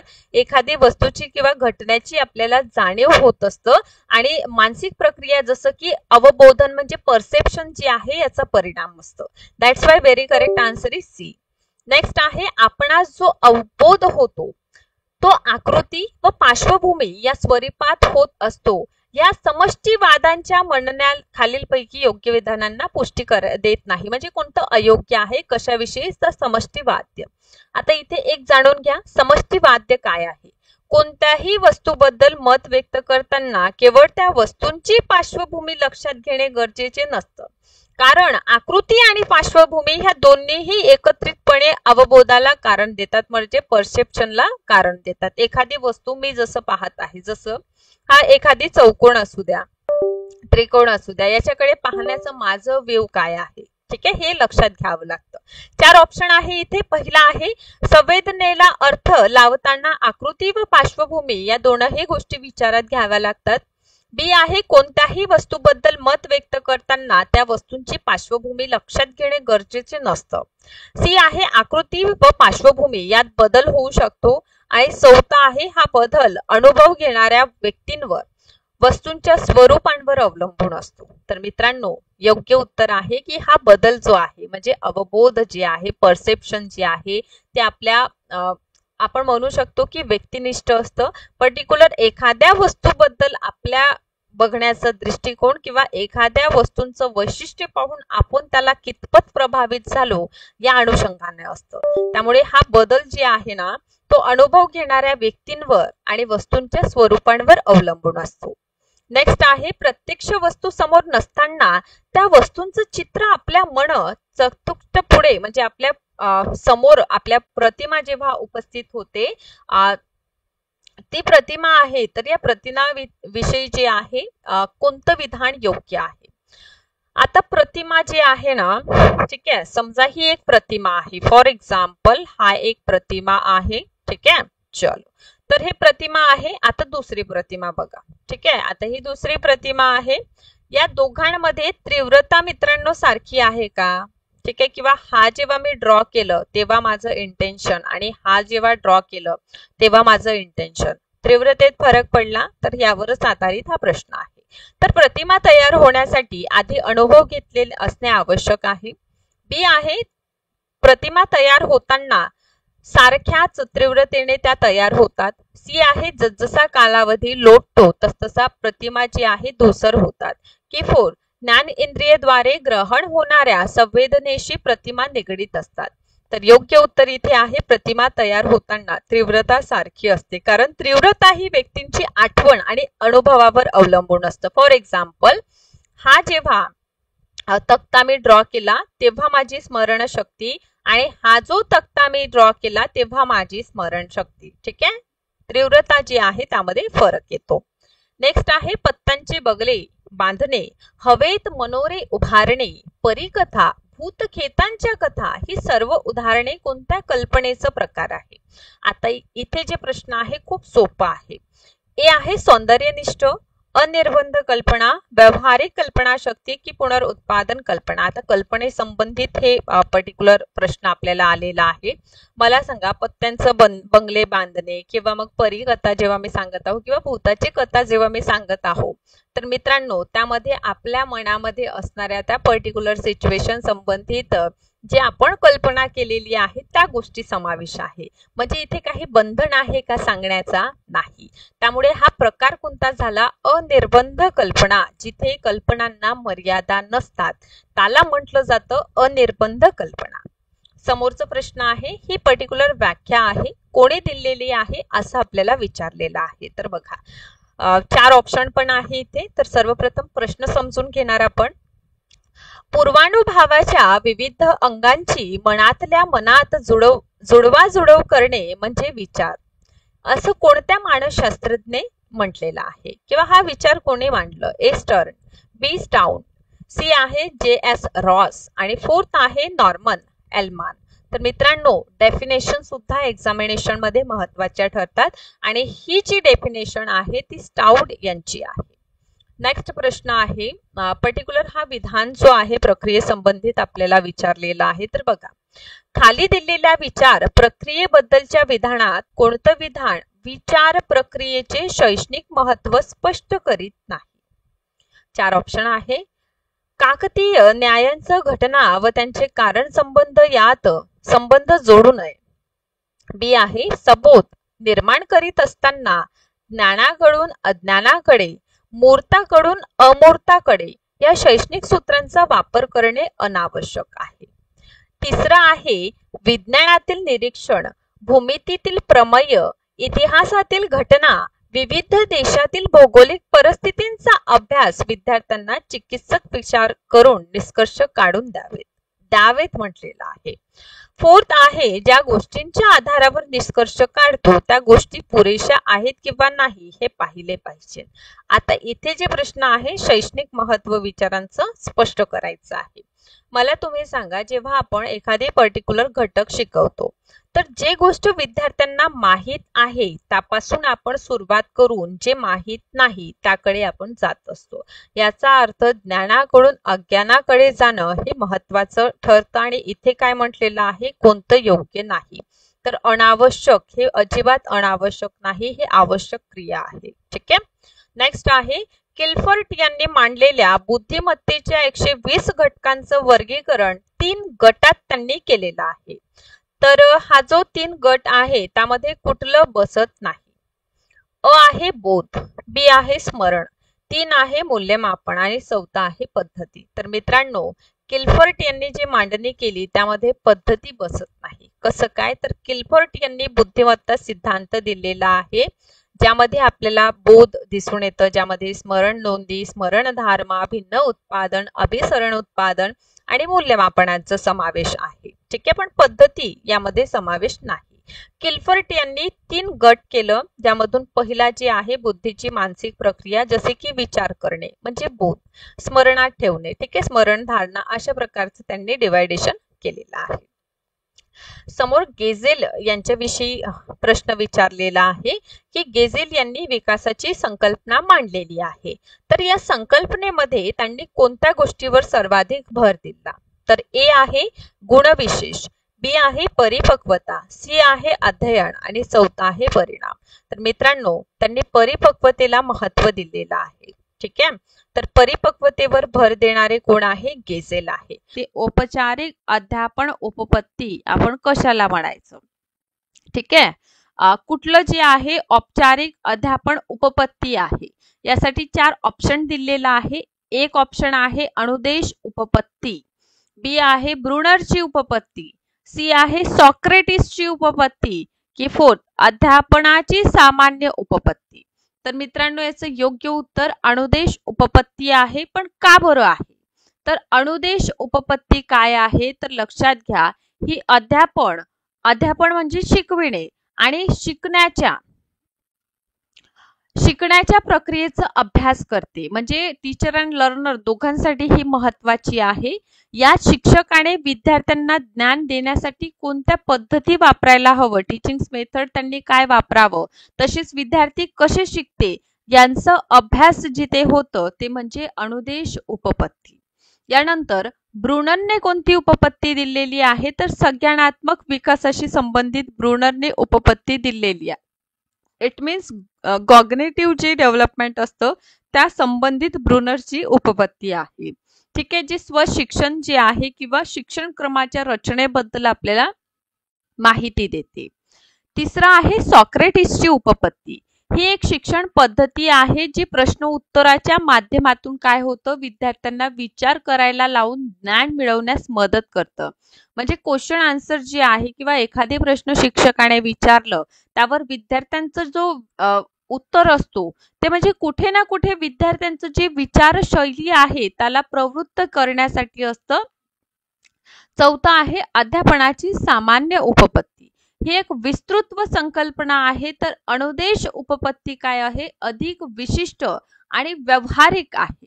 जे अध्यापनाचे सगळेच पैलू जेव्हा आपण अध्यापन करीत असतो तेव्हा अनेक पैलूंवर आपलं लक्ष केंद्रित असतं तर सगळ्या पैलूंना फुलफिल करण्यासाठी अनुदेश उपपत्ती ही महत्वाची आहे, त्यावर ही फोकस करते. सो या अनुषंगाने मित्रांनो आपलं योग्य उत्तर जे आहे ते ऑप्शन क्रमांक पहिला आहे. नेक्स्ट आहे सामान्य अध्यापन उपपत्तीच्या वर्गातील अध्यापनातील संज्ञानात्मक उपपत्तीचे पुरस्कर्ते कोण आहे. इथे डायरेक्ट प्रश्न विचारलेला आहे अध्यापनाच्या संज्ञानात्मक उपपत्तीचे पुरस्कर्ते. 4 ऑप्शन आहे. ए जॉन डुई, बी आहे NL गेज, सी आहे सॉक्रेटिस, चौथा आहे हर्बर्ट. सो मित्रांनो अध्यापनाची संज्ञानात्मक उपपत्ती कोणी दिलेली आहे तर NL गेज यांनी दिलेला आहे. गेज महोदय याचे पुरस्कर्ते आहे. तर अन्य महोदयांविषयी जाणून घेऊया. बघा NL गेजांनी अध्यापनाचं ज्ञानात्मक उपपत्तीचा विकास केला. अध्यापनाच्या प्रक्रियेमध्ये शिक्षकांच्या विचारांवर आणि शिकण्याच्या ज्ञानात्मक प्रक्रियेवर हे काय करतं लक्ष केंद्रित करतं. कोण अध्यापनाचं ज्ञानात्मक उपपत्ती कशावर अध्यापनाची प्रक्रिया आणि शिक्षकांच्या विचार आणि शिकण्याच्या ज्ञानात्मक प्रक्रियेवर हे काय करतं लक्ष केंद्रित करतं. या समोरचा प्रश्न घेऊया की व्यक्तिमत्वावर परिणाम करणारे जे घटक आहे अशा घटकांपैकी मनोसामाजिक घटक कुठला आहे. आता लक्षात घ्या यासाठी आपल्याला मनोसामाजिक घटक कुठले हे माहित असावं. ए आहे शारीरिक दुबळेपणा, बी संस्कृती, सी अनुवंश आणि चौथा आहे शरीर यष्टी. तर मित्रांनो अध्यापनावर जे आहे किंवा व्यक्तिमत्वावर परिणाम करणारे मनोसामाजिक घटक संस्कृती आहे. कसं तर बघा व्यक्तिमत्वावर परिणाम करणारा मनोसामाजिक घटक ज्यामध्ये काय आहे संस्कृतीचा समावेश आहे. संस्कृतीमध्ये काय काय गोष्टींचं समावेशन होतं तर सामाजिक वातावरण, कुटुंबाचं वातावरण, सामाजिक नियम, सामाजिक गटांचं समावेशन होतं. म्हणजे एखाद्या व्यक्तीचं वर्तन आणि मूल्य घडवण्यासाठी हे खूप महत्वाचं रोल प्ले करतात. इतकंच नाही तर शारीरिक दुबळेपण हे काय झालं शारीरिक दुबळेपण म्हणू द्या किंवा शरीर यष्टी जे आहे ते व्यक्तिमत्वावर परिणाम करेल. अनुवंश हे जैविकही आहे आणि अनुवंशिक घटक आपल्याला दिसून येतं जे व्यक्तीचं स्वभाव किंवा क्षमता निश्चित करीत असतं. त्यामुळे मनोसामाजिक घटक कुठलं ठरेल इथे तर संस्कृती हे सर्वाधिक योग्य उत्तर आपल्याला इथे दिसून येतं. या समोरच्या प्रश्नाकडे आपण वळूया. मानवी विकासाच्या कोणत्याही अंगाचा विचार केला तरीही शिक्षकाला अनुवंश व परिसर या दोनही घटकांचा विचार करावा लागतो. तर यासाठी खालील 4 आपल्याला ऑप्शन दिलेले आहे. त्या 4 ऑप्शन पैकी योग्य विधाने किंवा समर्थक विधाने कोणतं. इथे बघा शाळेत येणाऱ्या भिन्न अनुवंशाच्या विद्यार्थ्यात सुप्त शक्तींचा विकास व्हावा म्हणून योग्य वातावरण देणं. एक स्कूल आपण जेव्हा बघतो एक शाळा जेव्हा आपण बघतो तिथे आपल्याला विद्यार्थी भिन्न भिन्न स्वरूपाचे दिसून येतं. पण त्या विद्यार्थ्यांमध्ये जे कलागुण आहे जे त्यांच्याकडे कौशल्य आहे त्यांचा विकास व्हावा असा विकास करण्यासाठी तसं वातावरण सुद्धा असायला हवं हो की नाही. त्यामुळे हा ऑप्शन ए. नेक्स्ट आहे प्रत्येकाचं उपजत वृत्ती व कला लक्षात घेऊन तशा प्रकारचं अभ्यास विषयाची सोय करावी. आता क्लासमध्ये समजा जर 60 विद्यार्थी आहे तर 60ही विद्यार्थ्यांमध्ये सारखेच गुण असतात का? नाही. कोणाला स्पोर्टमध्ये जास्त ऍक्टिव्ह असतात, कोणी जे आहे अभ्यासात जास्त ऍक्टिव्ह असतात है ना. म्हणजे प्रत्येक विद्यार्थ्यांनुसार त्यांना जे कलागुण आहेत त्यांना विकास करण्याची सोय असावी. हा दुसरा. तिसरा ऑप्शन आहे गरीब किंवा मागासलेल्या मुलांना योग्य वातावरण देऊन त्यांची प्रगती व्हावी. बरोबर आहे. देन चौथा आहे शिक्षकांचं अध्यापन करताना विद्यार्थ्यांचं बौद्धिक मर्यादा समजून घेऊ. आता बघा, एक शिक्षक जेव्हा शिकवित असतो तेव्हा आपण कोणत्या वर्गाला शिकवत आहोत, त्या विद्यार्थ्यांची अध्यापनाची पातळी काय आहे, ठीक आहे, म्हणजे अध्ययनाची पातळी काय आहे, शिकण्याची त्यांची बौद्धिक क्षमता काय आहे ते आपण लक्षात घेतो आणि हे लक्षात घेतल्यानंतर आपण त्यानुसार अध्यापन पद्धतीचं देखील चयन करीत असतो. तर हे योग्य आहे. समजा लहान मुलांना व्याख्यान दिलं त्यांना काही कळेल का? नाही कळू शकत. त्यामुळे विद्यार्थ्यांच्या बौद्धिक क्षमतेनुसार आपल्याला काय करावं लागतं? अध्यापनाच्या पद्धती निवडावं लागतं. याचा अर्थ 4 ऑप्शन जे आपल्याला दिलेले आहे इथे 4ही ऑप्शन आपल्याला सर्वाधिक योग्य वाटत आहे. तर त्यामुळे आपण ऑप्शन चूज करूया अ, ब, क आणि ड. कारण मानवी विकासामध्ये किंवा मुलांच्या विकासामध्ये जे आहे शिक्षकाला जे आहे हे 4ही गोष्टी लक्षात घेऊन आपलं जे शिक्षण अध्यापन आहे ते करायला हवं. ठीक आहे. कारण वर्गात येणारा प्रत्येक विद्यार्थीमध्ये काही सुप्त गुण असतं, त्यांना विकास करण्यासाठी योग्य वातावरण द्यावा. विद्यार्थ्याचं बॅकग्राऊंड काय आहे हे लक्षात न घेता त्यांचं सर्वांगीण विकास होईल, त्यांची प्रगती होईल यासाठी एक वातावरण तयार करणं शिक्षकांचं काम आहे. अध्यापन करीत असताना एक बौद्धिक पातळी आपण लक्षात घ्यायला हवी, कारण लहान मुलांना व्याख्यान देऊन शिकवता येणार नाही. समोरच्या प्रश्नाकडे आपण जाणार आहोत. नेक्स्ट क्वेश्चन आहे, ज्या प्रक्रियेत प्रयोजाला वर्तन करण्यास पूर्ण स्वातंत्र्य नसतं तसेच पूर्ण बंधनही नसतं तर मर्यादित स्वतंत्र असतं आणि प्रयोजाला वर्तन विषयक 3-4 पर्याय दिलेले असतात तर अशाला कोणतं अधिसंधान आपण म्हणणार? म्हणजे पर्टिक्युलर विद्यार्थी जे आहे, जे बाळ आहे, अशा बालकाला काही बंधने असतात, काही स्वतंत्र असतात. ठीक आहे. तर याला काय म्हणणार? साधक अभिसंधान म्हणायचं, कारक अभिसंधान म्हणायचं, अभिजात अभिसंधान म्हणायचं की तत्कालिक अभिसंधान म्हणायचं? तर मित्रांनो याला कारक अभिसंधान म्हणतात. कारण कारक अभिसंधानामध्ये व्यक्ती किंवा प्राण्यांच्या वर्तनावर जोर दिला जातो. वर्तनाच्या परिणामावरून त्यांना वर्तन शिकले जातात किंवा बक्षीस किंवा शिक्षा देखील दिलं जातं. म्हणजे पूर्णतः स्वतंत्र नसतं आणि पूर्णतः मर्यादा देखील त्यांच्यावर नसतात. सो त्यामुळे योग्य उत्तर इथे काय आहे? कारक अभिसंधान योग्य उत्तर आपल्याला इथे पाहायला मिळतं. या समोरचा प्रश्न घेऊया आपण. व्यक्तीच्या किंवा प्राण्यांच्या वर्तनाला विशिष्ट आकार देण्यासाठी व या विशिष्ट वर्तनाला विशिष्ट बक्षीस देऊन किंवा अपेक्षित वर्तन अध्ययनकर्त्यांकडून घडून आणण्यासाठी डॅश हा अध्यापन प्रकार उपयुक्त ठरतो. आता लक्षात घ्या, एखादी पर्टिक्युलर स्टुडंटच घ्या, अशा स्टुडंटला आपल्याला काय करायचं आहे? त्याला शेप द्यायचा आहे बिहेवियरला. ठीक आहे. यासाठी आपण बक्षिसे देऊ किंवा त्यांना अध्ययनासंबंधित काही महत्त्वपूर्ण गोष्टी सांगायचं, त्यांना बक्षिसे द्यायचं, त्यांच्या वर्तनामध्ये बदल घडून आणण्याच्या प्रक्रियेला किंवा अध्यापनाला काय म्हणणार? ए याला संस्करण म्हणायचं, बी याला अनुदेशन म्हणायचं, याला प्रशिक्षण देणं म्हणतात की अभिसंधान असं याला म्हटलं जातं. सो पूर्वीचा जो प्रश्न होता त्याचं उत्तर, कारण प्रत्येक प्रश्न हे एक दुसऱ्यांशी कुठे ना कुठे को रिलेशन ठेवत असतं. तर अभिसंधान म्हणजे काय? ठीक आहे. तर अभिसंधान म्हणजे व्यक्ती किंवा प्राण्यांच्या वर्तनाला आकार देणे आणि हे आकार देण्यासाठी आपण बक्षिसे देऊ शकतो. ठीक आहे. आणि त्यातून आपण अपेक्षित जे बदल आहे ते घडून आणू शकतो. ही जी प्रक्रिया आहे त्याला अध्यापनाचा अभिसंधान असं देखील म्हणतात. या विशिष्ट वर्तनाला विशिष्ट बक्षिसे आपण देत असतो. ठीक आहे. सो अभिसंधान जे आहे हे अध्यापनात महत्वाचा प्रकार आहे. ठीक आहे. सो यामध्ये स्पष्टीकरणात्मक अभिसंधान आहे, ही एक शिकण्याची प्रक्रिया आहे जिथे एखाद्या विद्यार्थी जे आहे विशिष्ट उत्तेजनात, म्हणजे सिम्युलेशन जेव्हा बघतो, सिम्युलेशन त्याला दिलेलं असतं आणि त्यानुसार प्रतिसादाला बक्षीस देऊन किंवा शिक्षा देऊन इच्छित वर्तन त्या विद्यार्थ्यांमध्ये आपण घडून आणू शकतो. ठीक आहे. यातून काय होते, तो एकतर प्रवृत्त होईल किंवा मागे जे चूक केली ते करणार नाही. त्यामुळे हे महत्वाचं ठरेल. या समोरचा आपल्याला प्रश्न घ्यायचा आहे. शरीरातील 4 द्रव्यांवर आधारित सुस्त, शीघ्रकोपी, उत्साही आणि विषण्ण हे व्यक्तिमत्वाचे प्रकार कोणी दिलेला आहे? सरळ प्रकार आहे ना. त्यामुळे हाही प्रश्न किंवा खालीलपैकी दिलेल्या 4 पैकी कुठलं व्यक्तिमत्वाचा प्रकार नाही असं देखील आपल्याला प्रश्न विचारलं जाऊ शकतं. कारण एक प्रश्न जेव्हा आपण रीड आउट करतो त्याला समजून घेतो, त्यातून दुसरा प्रश्न देखील आपण स्वतः निर्माण करता यायला हवी, तेव्हाच आपण खऱ्या रीतीने MCQ प्रॅक्टिस करीत आहो असं समजायचं. तर व्यक्तिमत्वांचे प्रकार कोणी दिलेले आहे? हे 4 जे दिलेले आहे. विल्यम ॲश शेल्डन, बी कार्ल जंग, सी आहे क्रशर आणि 4th आहे हिपोक्रेटस.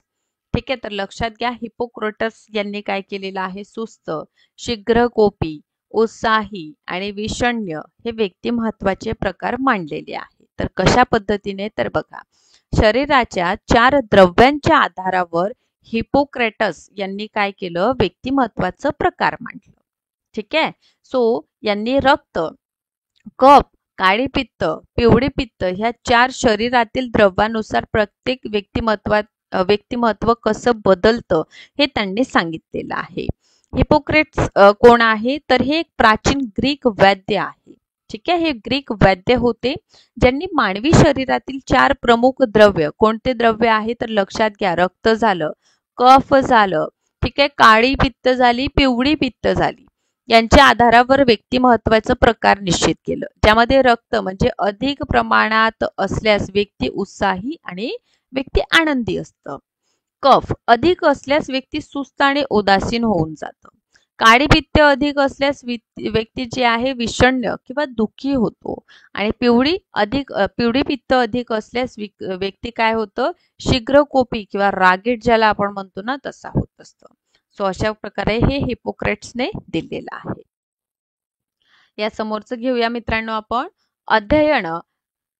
अध्ययन विषयाचे विश्लेषण करून त्यातील तत्व समजावून घेणे. विविध विषयांचे अध्ययन करताना त्यातील घटक, सूत्रे, नियम याचा अभ्यास करून प्रत्यक्ष उपयोग करून त्यातील सार किंवा सूत्र काढणे ही संक्रमणाची कुठली उपपत्ती आहे? तर सामान्यकरण उपपत्ती, शक्तिवादी उपपत्ती, समान घटक उपपत्ती आणि बँगलेची उपपत्ती. तर इथे डायरेक्ट आपल्याला काय विचारलेलं आहे? उपपत्तींबद्दल आणि ओळखायचं आहे. तर हे सामान्यकरण उपपत्ती आहे. पण आपण सामान्यकरण उपपत्तीच का उत्तर दिलेलं आहे ते सर्वात प्रथम समजून घेणं महत्वाचं आहे. तर बघा, सामान्यकरण उपपत्ती जे आहे एका अनुभवातील ज्ञान, कौशल्य इतर अनेक अनुभवांमध्ये वापरलं जातं. जसं इतिहासाचा अभ्यास करीत असताना त्याचं भूगोलाशी संबंध आहे, त्याचं राज्यशास्त्राशी संबंध आहे, बरोबर. म्हणजे इतिहासात जे ज्ञान आपण वाचलेलं आहे ते भूगोलामध्ये अप्लाय करायचं. भूगोलाच्या आधारावर किंवा इतिहासाच्या आधारावर राज्यशास्त्राच्या संकल्पना, राज्यव्यवस्था समजून घेणं म्हणजे एकाचा अनुभव दुसरीकडे लावणं. अध्ययन करताना विद्यार्थी एखाद्या विषयाचं विश्लेषण करतात, त्यातील तत्व समजून घेतात, त्यामधील नियम जाणून घेतात आणि इतर ठिकाणी ते काय करतात किंवा नवीन त्यातून काहीतरी मांडण्याचा प्रयत्न करतात. सो हे जे प्रयत्न आहेत ते म्हणजे सामान्यकरण उपपत्ती आहे. ठीक आहे. यानंतर दुसरं बघा, शक्तिवादी उपपत्ती. हे काय आहे? समान घटक उपपत्ती या नावाने देखील ओळखलं जातं, जी विविध विषयामध्ये समान घटक शोधण्यावर फोकस करते. यात एका विषयात शिकलेले ज्ञान आपण दुसरीकडे उपयोगी लावू शकतो. ठीक आहे. त्यानंतर आहे बॅकल्सची उपपत्ती. हे सामान्यकरण आणि अनुभवजन्य ज्ञानाच्या विकासाशी संबंधित आहे. परंतु प्रश्नात दिलेले वर्णन अधिक आपल्याला दिसून येतं की सामान्यीकृत उपपत्ती हे अधिक योग्य आपलं उत्तर आहे. त्यानंतर लक्षात घ्या, प्रेरणा चक्राचा योग्य क्रम आपल्याला सांगायचं आहे. ठीक आहे. ऑप्शन ए आहे प्रयत्न, गरज, अस्वस्थता, समाधान, समतोल राखणे.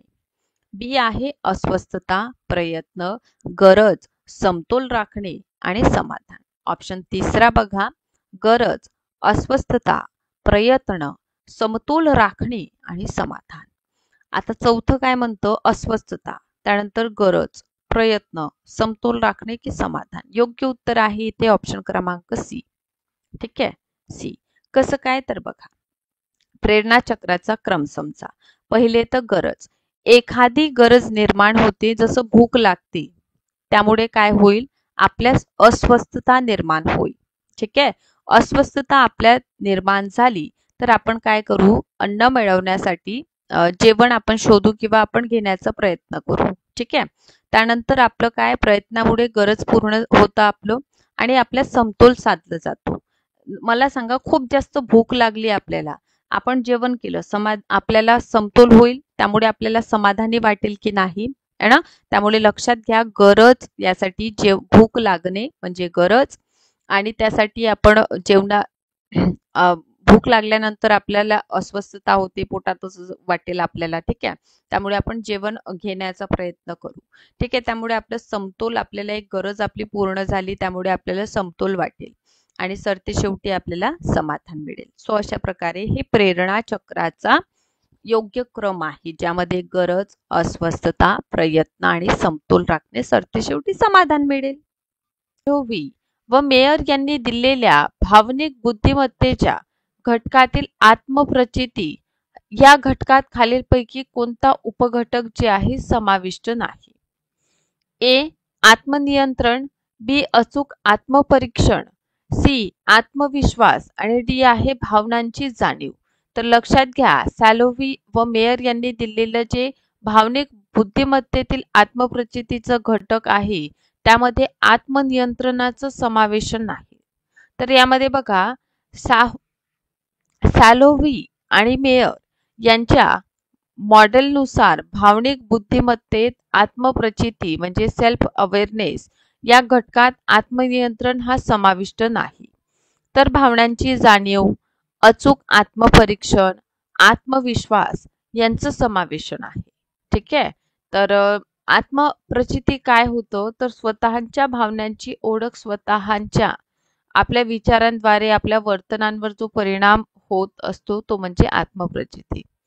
आत्मनियंत्रण म्हणजे काय, तर हा भावनिक बुद्धिमत्तेचा एक स्वतंत्र घटक आहे. यात आपल्या भावना निरोगी मार्गाने नियंत्रित करण्याची आणि आवेगपूर्ण भावना व वर्तनांचं नियंत्रण ठेवण्याची क्षमता समाविष्ट आहे. समोरच्या प्रश्नाकडे आपल्याला वळायचं आहे. मानसिक संघर्ष कमी करण्यासाठी खालीलपैकी कोणता पर्याय उपयुक्त नाही? ए. संघर्षाच्या कारणांपासून अलिप्त राहणे. आता जर समजा मानसिक संघर्ष आपल्याला कमी करायचा आहे, तर आपण कोणता पर्याय इथे निवडणार नाही? बी आहे संघर्षाची नेमकी कारणे शोधावी. सी. वगळलेल्या गोष्टींबद्दल विचार करावा आणि मोठ्या व्यक्तींचा सल्ला घ्यावा. आता मानसिक संघर्ष कमी करण्यासाठी यामधून कोणता उपयोगी नाही? तर संघर्षांच्या कारणापासून आपण लिप्त राहणे हे योग्य नाही. ठीक आहे, का बरं? कारण बघा, मानसिक संघर्ष कमी करण्यासाठी आपण काय करणार आहोत, तर त्यासाठी संघर्षांच्या कारणांपासून आपण अलिप्त राहू. काही वेळा काय होतं, संघर्षातून काही काळ दूर राहिले किंवा आपण शांतपणे विचार जरी केलं तर समस्यावर आपण समाधान काढून घेत असतो. ठीक आहे. सेकंडली, संघर्षांची नेमकी कारण शोधावी. म्हणजे का बरं, का हा जीवनात नेहमी महत्त्वाचा ठरतो, कुठलीही घटना का बरं झालेली आणि त्याचा परिणाम काय झालं, ठीक आहे, हे जर आपल्याला कळलं तर निष्कर्ष आपण काढू शकतो. मोठ्या व्यक्तींचा सल्ला घ्यावा. अनुभवी किंवा समजूतदार जे आहे, ज्यांना आपण मानतो, अशा व्यक्तींकडून आपण मार्गदर्शन घ्यावे. नेक्स्ट आहे विशेष गरजा असलेल्या अध्ययनार्थांच्या बाबतीत कोणती बाब योग्य आहे? आता इथे काय विचारले आहे, विशेष गरजा असलेल्या जे शिकणारे आहे त्याबाबत आपल्याला योग्य विधान सांगायचं आहे. ए आहे, या विद्यार्थ्यांचे वर्तन सर्वसामान्यांसारखे असते. बी आहे, या विद्यार्थ्यांसाठी शाळेतील उपक्रम वेगळे नसावेत. सी आहे, या विद्यार्थ्यांना सामान्य शिक्षण व्यवस्थेत सामावून घेता येत नाही.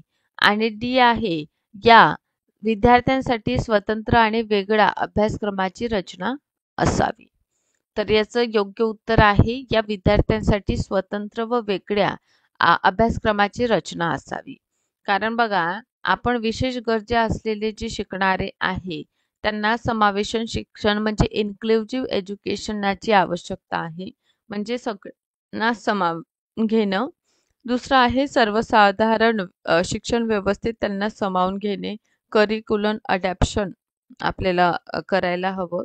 इंटरग्रेशन इनटू मेनस्ट्रीम एज्युकेशन म्हणजे जे प्रवाह आहे, मेन प्रवाह आहे शिक्षणाचं, सर्व उपक्रमांमध्ये त्यांना समावेशन करून घेणं, सहभागी करून घेणे.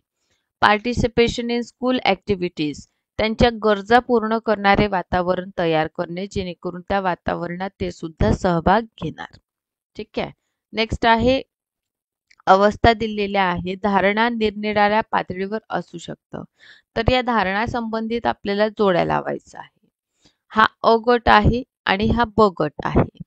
तर अ आहे बोधावस्था, ब आहे उपबोधावस्था, अज्ञानाची अवस्था. अनादर गट आहे. इथे काही गोष्टी थोडा प्रयत्न केला तर आठवतात. बी म्हणतं काही गोष्ट महत्व प्रयासानेच आठवतात. सी आहे काही गोष्टी आपल्याला चटकन आठवतात. तर इथे बघा अ साठी 2 आहे बोधावस्था, काही गोष्टी प्रयत्नाने आठवतात. त्यानंतर आपल्याला ब दिसून येतं काही गोष्टी थोडा प्रयत्न केला तर आठवतात उपबोधावस्थेत, आणि अज्ञानाची अवस्था म्हणजे काही गोष्टी चटकन आठवतात. नेक्स्ट आहे इथे पर्टिक्युलर आपल्याला स्मृतीवर प्रश्न विचारलेला आहे की ज्यावेळी एखाद्या अध्ययन घटकांचं अध्ययन करताना पाठ्यपुस्तकातील परस्पर संबंध, कार्यकारण संबंध इत्यादी बाबी लक्षात घेऊन अध्ययन केले व कालांतराने त्यांचं स्मरण करण्याचा आपण प्रसंग आला तर अशी स्मृतीला काय म्हणायचं? यांत्रिक स्मृती, तार्किक स्मृती, तत्कालीन स्मृती की दूर स्मृती?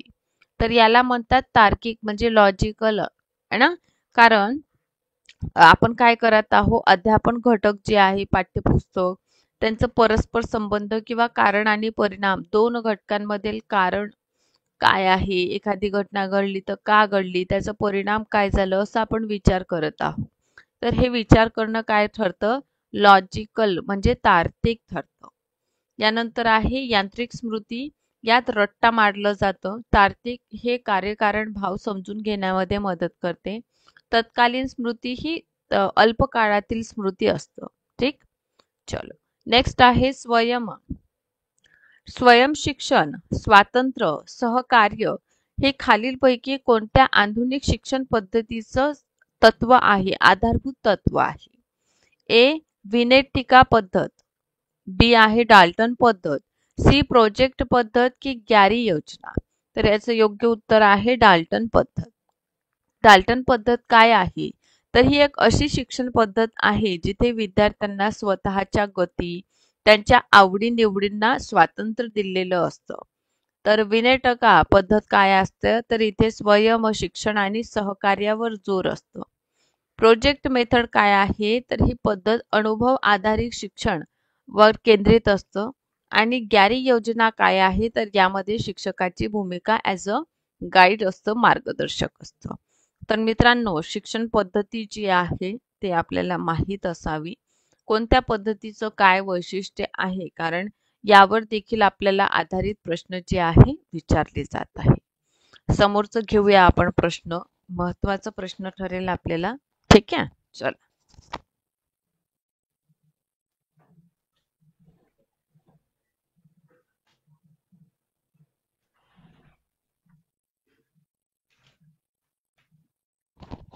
प्रतिष्ठा प्राप्त झालेल्या, प्रसिद्धी मिळालेल्या किंवा गुणसंपन्न अशा दुसऱ्या व्यक्तींच्या सानिध्यात राहून, म्हणजे ज्यांनी काहीतरी मिळवलं आहे अशा व्यक्तीच्या संपर्कात आपण आहोत, तर तिचा घट्ट संबंध आहे किंवा तिच्याशी आपले नाते आहे असे भासवून आपली उणीव झाकण्याचं आणि आपली प्रतिष्ठा आपण वाढवण्याचा जेव्हा प्रयत्न करतो, तर डॅश ही जी आहे ना, या प्रकाराचं संरक्षण यंत्रणा आहे. कोणतीही संरक्षण यंत्रणा आहे? प्रतिपूरण, पी विस्थापन, स्वतःची शिक्षा की दादाम्य? सो लक्षात घ्या, हे दादाम्य आहे, तादाम्य आहे. तादान्य म्हणजे काय? यामध्ये व्यक्ती दुसऱ्या व्यक्तींचं यशस्वी प्रतिष्ठित व्यक्ती स्वतः जुळवून घेत असतो, त्यांच्याशी संबंध असतो. त्यामुळे कुठे ना कुठे स्वतःची प्रतिष्ठा किंवा गुणांना देखील तो काय करतो, वर नेत असतो. प्रतिपूरण म्हणजे काय, ही एक कमतरता भासून काढण्याची यंत्रणा आहे. ठीक आहे, जिथे एका क्षेत्रात कमी असते तिथे दुसऱ्या क्षेत्रात आपण जास्त यश किंवा उणीव भरून काढली जातं. विस्थापन म्हणजे यात एखादी भावना एका व्यक्तीकडून दुसऱ्या व्यक्तीकडे वळवली जाते. स्वतःची शिक्षा काय आहे, यामध्ये व्यक्ती स्वतःला शिक्षा देते. आपल्या चुकांसाठी स्वतःला काय करतो, दंडित करतो. तर अशा प्रकारे मित्रांनो आपल्याला प्रत्येक जे प्रश्न आपण अभ्यास करतो त्यामागील ऑप्शनही माहीत असावं. समोरचं आहे पर्टिक्युलर, नव्याने येणारे अनुभव हे जुन्या अनुभवाचं साधर्म, सानिध्य इत्यादी नियमानुसार मिसळत जाऊन त्यांच्या साखळ्या तयार होत जातात. असं मत मांडून सहचर्यवादांवर आधारलेली प्रबोध प्रक्रियेची उपपत्ती खालीलपैकी कोणत्या मानसशास्त्राने दिली? ठीक आहे, सहचर्यवाद आधारलेली प्रबोध उपपत्ती कोणी दिली?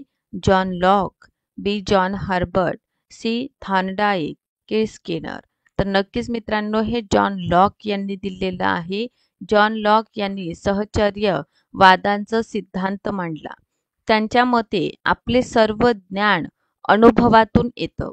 अनुभव हे जुन्या अनुभवांमध्ये साधर्म किंवा सानिध्य यासारख्या नियमानुसार जोडले जातात. ठीक आहे, आणि जॉन हर्बर्ट टॉटेन यांनी या संबंधी सांगितले आहे, पण प्रवर्तक हे जॉन लॉक.